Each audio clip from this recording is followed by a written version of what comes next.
За сайн байна уу гшөө. Одоо миний хийх бол будаатай хураг. Одоо будаагаа хийн. Тэгээ будаагаа угаан. Давсаа хийгээд оливын тосоо хийн.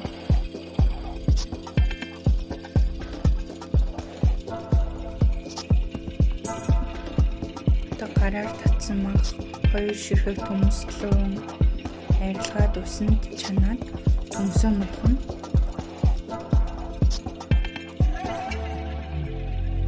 За одоо давсаа хийж байна.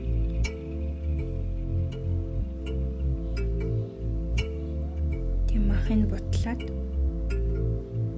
тэгээд минутад тааруулаад буцалгана.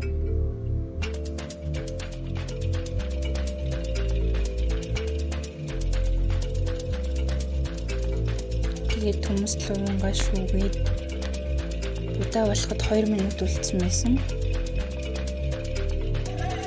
Төмсөө нухахын тулд сүү хийгэн маасал хийн.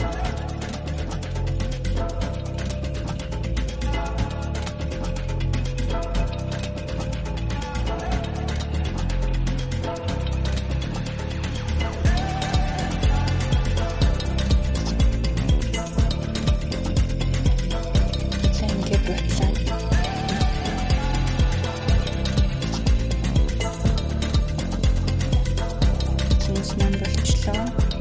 Ингээд ээж 2 дүүтэйгээ хамт хоол идэх байсан. Одоо өндөг шараад будаатайгаа гоё хооллоод идэнэ.